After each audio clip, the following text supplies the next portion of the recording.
like to see. Elena is also the author of the Healthy Simple Cookbooks series, offering healthy yet simple recipes to make at home. She was born and raised in Central Europe, holds an MBA from University of Texas at Dallas, and currently resides in the Dallas Metroplex with her husband of 25 years marriage and 2 wonderful teenage daughters. Welcome, Elena.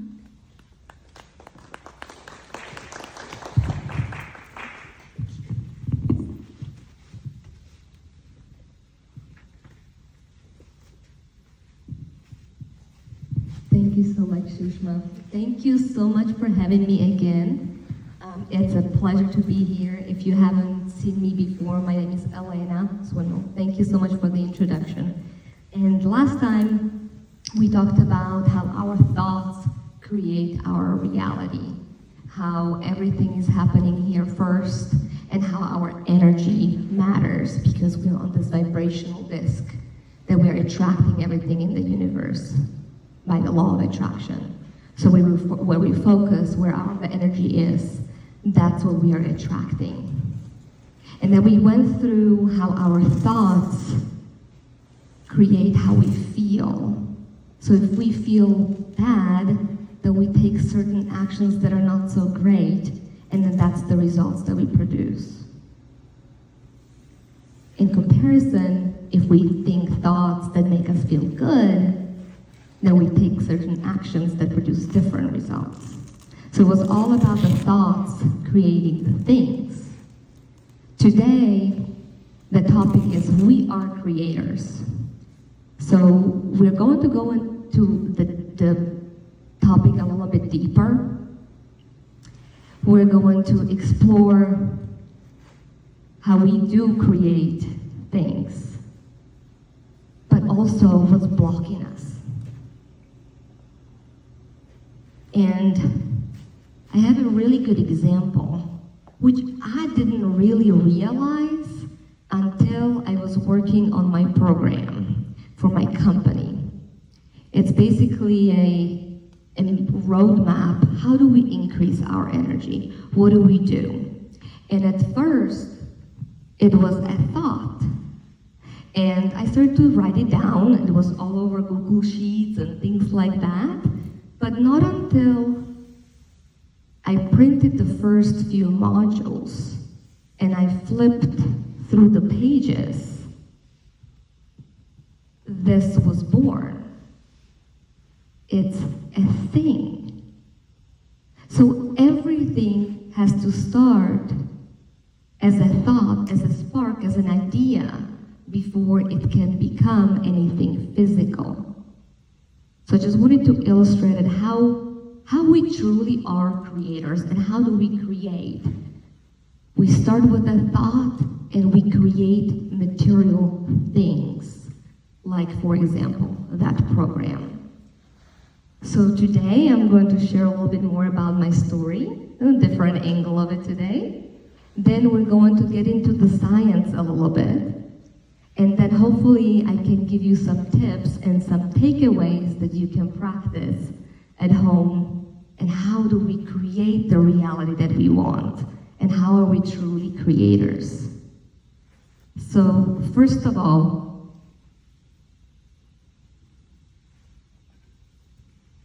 I worked in accounting for over 17 years. And I was still working late at night. It was like 1:30 a.m. on a Friday evening. My kids were a long time in bed. My husband was on the couch, snoring a long time. And here I am finding myself still plugging in some numbers for accounting. At that time I was working for a firm that we had 12 to 15 clients that we would close the books. And if you know anything about accounting, and accounting closes, there's lots of deadlines, and it was a never-ending cycle. So I was under a lot of stress, a lot of pressure, and I was experiencing a lot of stress and anxiety. And it spilled into my life, into my relationship with my husband. So I found myself in therapy. And that's really how I found all of this work, through positive affirmations of Louise Hay, and then law of attraction, where 95% of what I am, who I am, is law of attraction. I have lived and breathed law of attraction for a very long time. And then later I discovered mindset through Tony Robbins, and last year Dr. Joe Dispenza, and really deep meditations and playing with the mystical. So the stress I was living in, this is not anything out of ordinary. And if you have a job, you're probably finding yourselves being under pressure a lot of times, because you have a boss to report to, you have deadlines, you have to get that done. And similarly, like me, I was in a default cycle. I found myself that I would wake up in the morning, and thank goodness I was always very big on self-care, and through the therapy I was really trying to take care of myself and exercise and all that. But I would get up, and after my workout, got my kids ready for school, right? Then I would drive to work, then I would be at work, and then meeting after meeting after meeting after meeting. Maybe I got 20 minutes for lunch. Yay, I am actually eating some food. Then I would get something done, and another meeting, and another meeting. I would drive home, cook dinner, finally exhaled after a very long day, and then cycle just repeats. And I don't want to speak for anybody else, but I don't think that I was the only one who lives like that. And back in the day, there is a purpose for our brain. It's here to protect us. When lions were chasing us, our brains are made to protect us. They are going into fight or flight response, so we don't die in front of that lion. That stress response of our body has to happen. Except no lions are chasing us today, but that stress is still within us. All of these deadlines and pressures of life are basically lions. They're made-up lions. They're these perceived threats. Our brain is always under this restraint and this resistance, like nothing can happen if our body is in this kind of response. So allowing things to happen is where we need to remove that resistance. And meditation is so great for that. I'm very thankful for the beautiful meditation. Thank you so much. It was just like my body was melting into the universe, into the unified field. That was really beautiful. And meditation is still the number one thing that removes resistance. Words don't teach, only experience does. And last time how we talked about, if you're in the right energy, and if you think the right things, the thoughts, you create your reality, right? So why isn't it that we feel good and think certain things and it's still not happening? Because we have certain resistance. And meditation helps it. But it really depends on what happens in your life, is what you're experiencing, and if there is something else.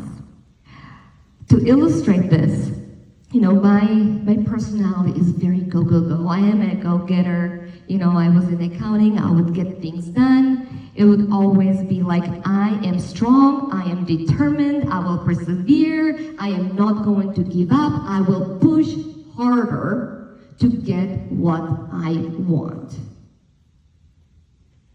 And I've always been this way. I grew up in Europe, and I was 10 years old when I decided that I am coming back to the United States, where I just recently visited, and I made this grand plan that I didn't want to stay in my country, in Slovakia, where I grew up.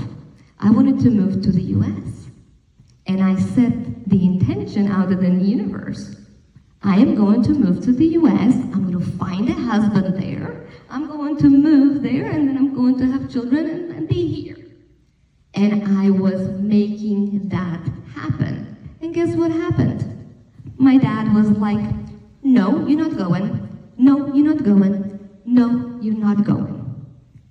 I'm like, finally in my junior year, he let me go. And just a side note, he used to have an exchange cultural program for kids from Slovakia to come to the US. So it was very easy for him to make this happen for me, but he wasn't letting me. Because again, I wanted to go so bad, and I wanted to make that happen. And all I was experiencing was, no, you're not going. And I almost gave up on it. But finally, he did let go, and I came here. And they sent me to Nebraska. That was my host family, and my host family was absolutely amazing. But I had this grand vision to live in a big city with sunshine, with all the liveliness of the United States, the dream life I've always wanted to be part of. And they sent me to Nebraska, to a town of 1,000 people. And I got there in August, so it was fine because it was still nice and sunny in summer. But then about end of September, it snowed us in.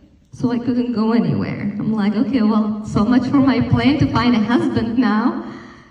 And I got stuck. Anyway, fast forward a few months, and I rebelled because I was pushing and making things happen, as I always would. And I made the company to move me, and I ended up being in Orlando, in Florida. So I got my sunshine, I got my big city, I got my awesome freedom. It was amazing. And you know what? I completely forgot about this grand plan to find a husband. And I just lived. I had fun. I just lived my life in awe and gratitude all the time. And I don't even know how those 4 months that I was living in Florida passed. But somehow, some way, I met this guy that I never intended to be with. That's my husband of 22 years now. We have 2 beautiful children.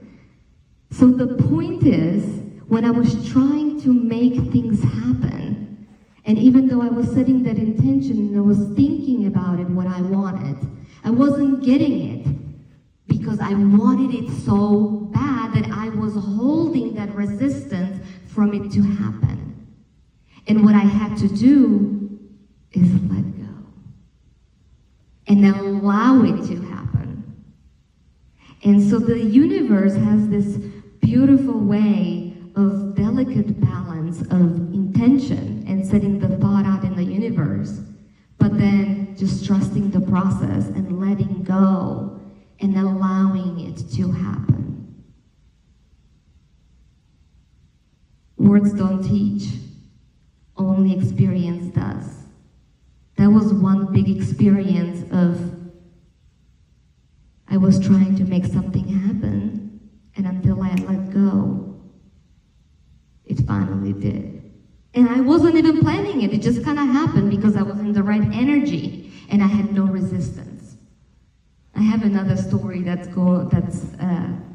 very similar when I'm a slow learner, so I had to learn it twice, but maybe I'll share that next time. But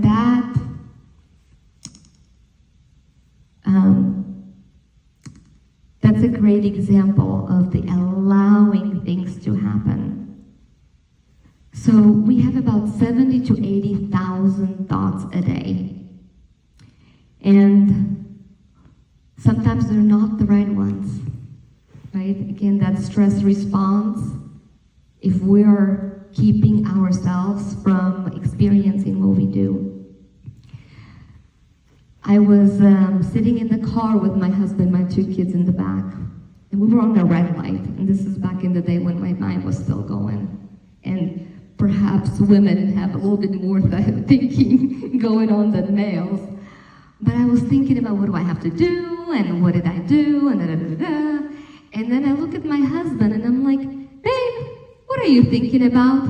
And he's like, I don't know, the red light is red. I'm like, what? What do you mean? Like, that's all? He was in the present moment. And sometimes for us, because we have so many thoughts, that's difficult to just find the present moment. Also, the idea of duality. The things that are not happening, or the bad things that are happening. I call them the golden nuggets, because that very thing that we resent is really showing us something.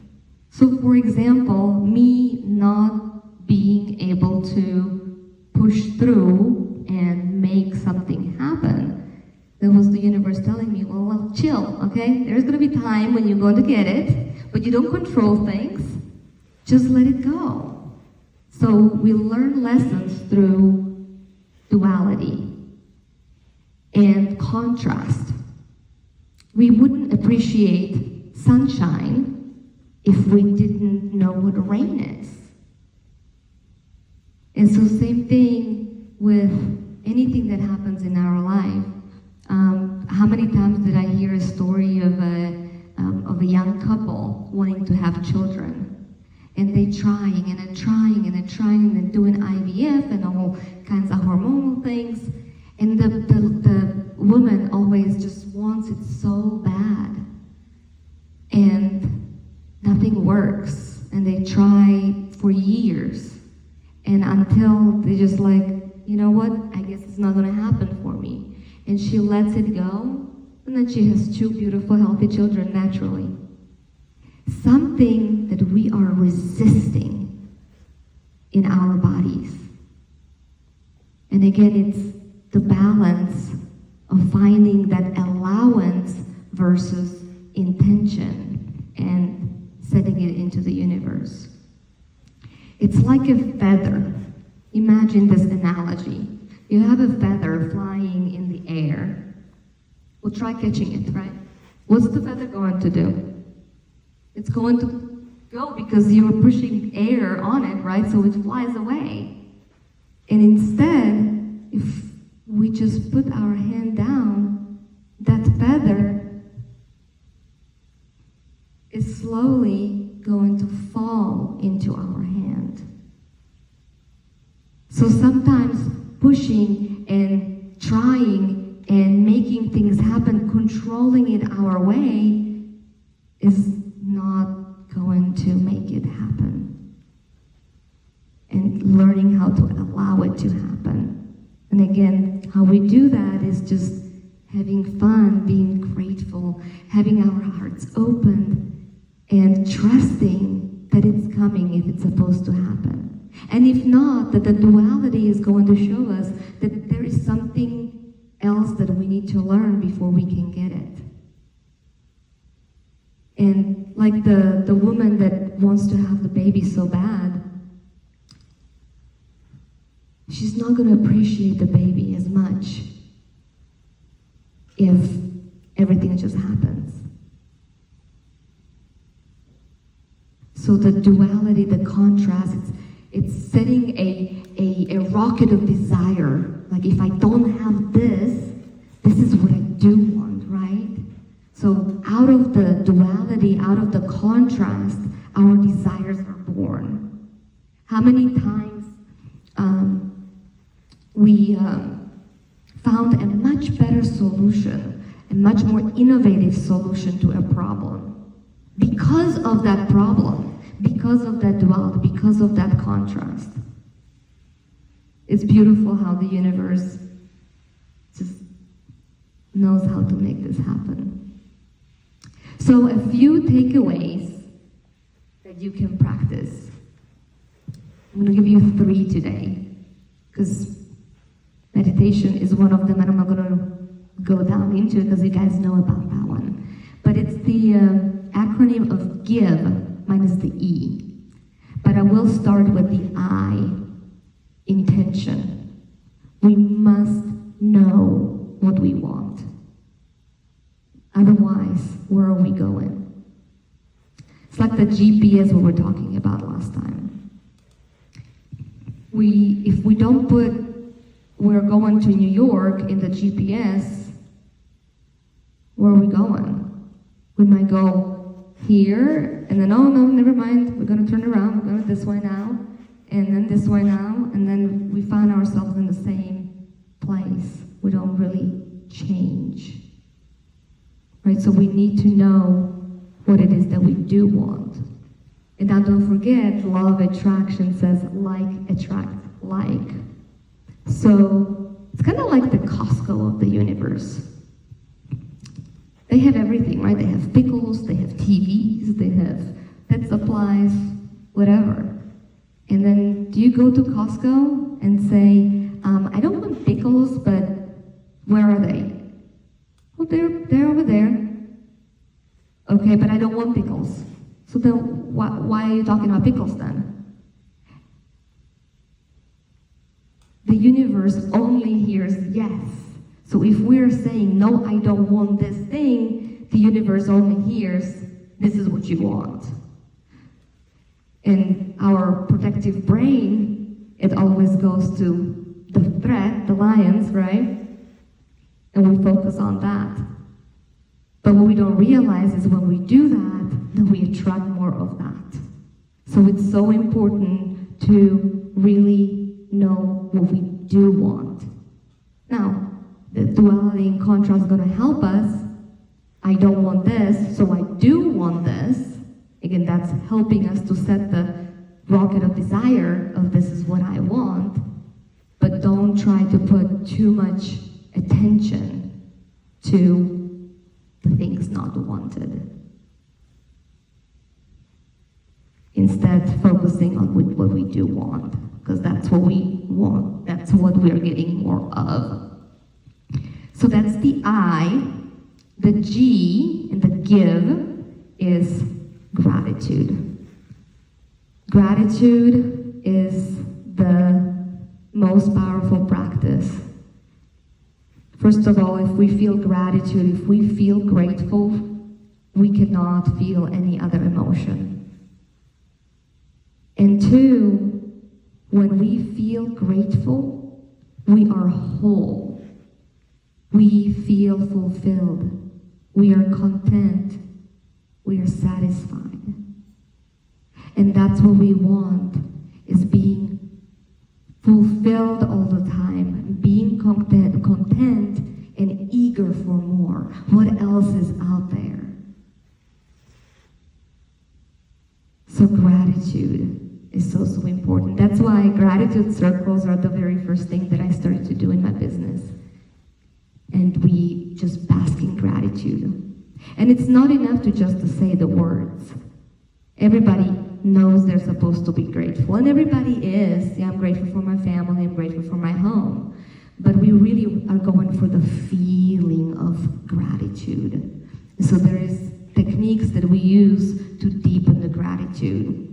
Like saying reasons why we're grateful. But unless we are really feeling the gratitude, it's not doing very much. So feeling the gratitude is so important. So that's G and I, and V is visualizations. So important. And what we want to do is not only know what we want, but how are we going to feel when we get there. And Neville Goddard has a really beautiful night practice. As you fall asleep, just rehearsing how are you going to feel in what situation. And the more you can do that, not just at night is the perfect time to do it, but also just on a regular basis. Imagining it, feeling it, and really embodying it will make it it happen much more quicker.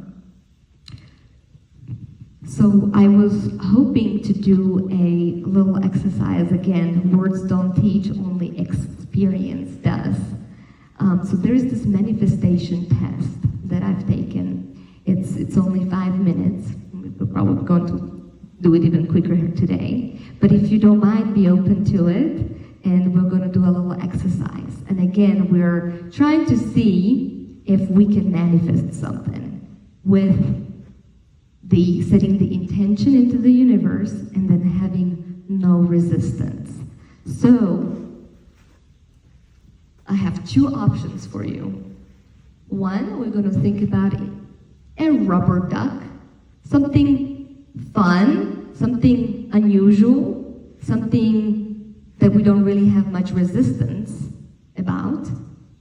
Or pick maybe a purple pen or something fun. And if you want to switch it up, you can. Doesn't really matter what it is. Just think of an object, and we all visualize differently. So however it works for you. You know, some people have visuals and think pictures. Some people think words, descriptive things, abstract words or things like that. So however it works for you, just do that. And do it in your best ability. So we'll close our eyes and really imagine, pick one of those items and know what you are thinking about. And have the item in your mind and really visualize it. Imagine how the object looks. Really see it in your mind. See the shape of it, the colors. What do you see?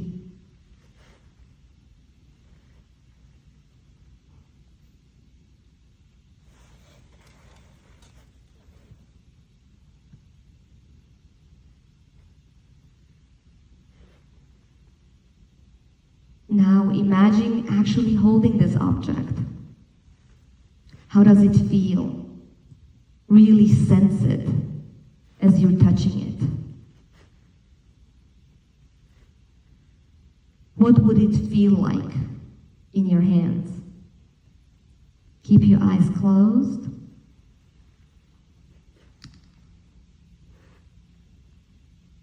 And now imagine if it has any sounds. Does it make any sound? Can you hear it? What sound would it be making? Again, hear it in your mind.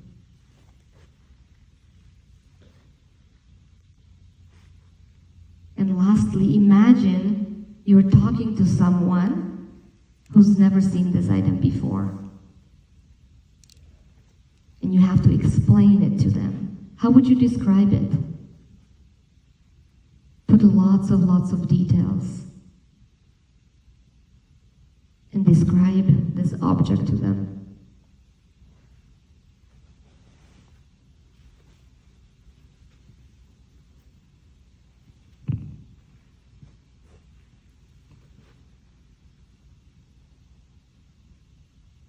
And one more time, just kind of go through the whole thing again. How does it look like? What does it feel like? What does it sound like? How are you describing it? Feel it, touch it, smell it. And when you're ready, you can go ahead and open your eyes. Open your eyes. Okay? So now we'll see if it's going to show up in your experience. The idea is we set the intention and really felt it, really imagined it, really visualized it, and set the intention out to the universe. And now it's up to us to just have no resistance to it. And hopefully we pick that object that there's not much, like, I don't care really if I see it or not. But having that kind of light-hearted attitude about it is the key. When I did this test, it was supposed to take like 2 days or something like that. And of course, Here's my nature trying to make something happen. I was looking for the ducks. Guess what? The ducks didn't come. And as soon as I let it go, well, I guess it's not going to happen for me. Guess what? I went to an event that had a duck race. So there was like thousands of little rubber duckies everywhere. And that happened. It didn't happen in 2 days because again, I am trying to make something happen. I was expecting it, and the universe said, no, that's not how that works. You have to allow it.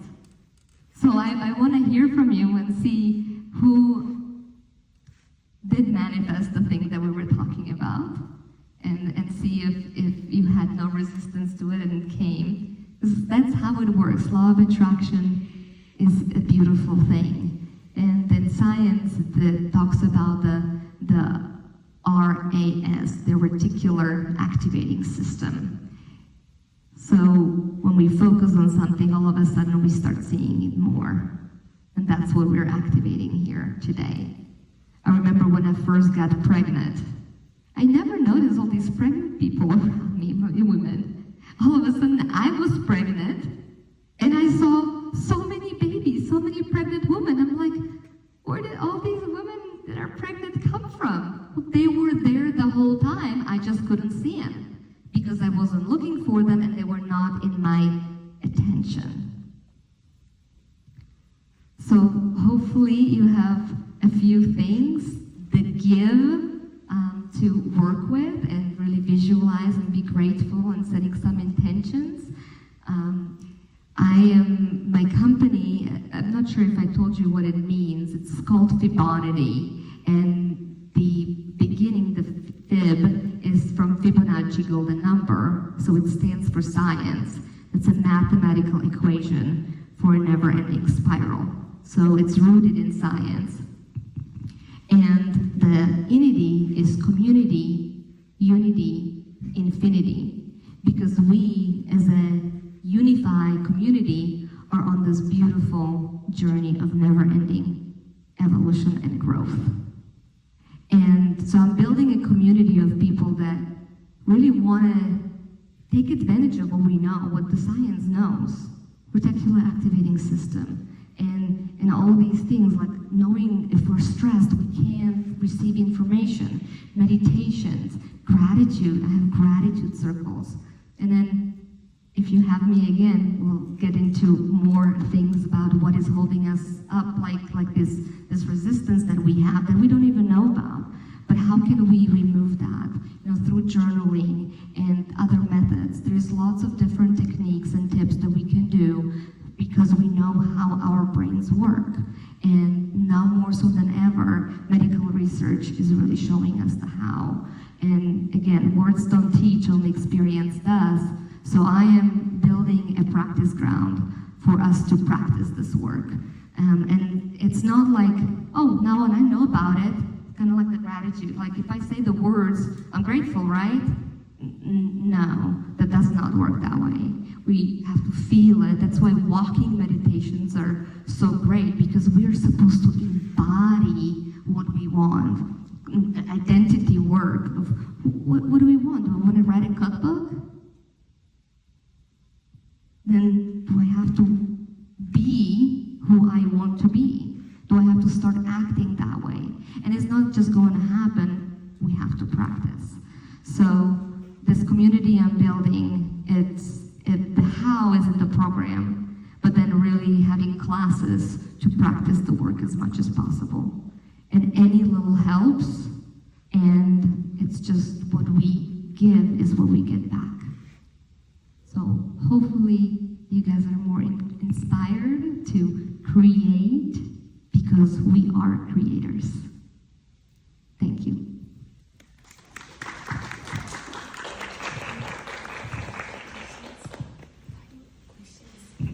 Yeah, if you have any questions.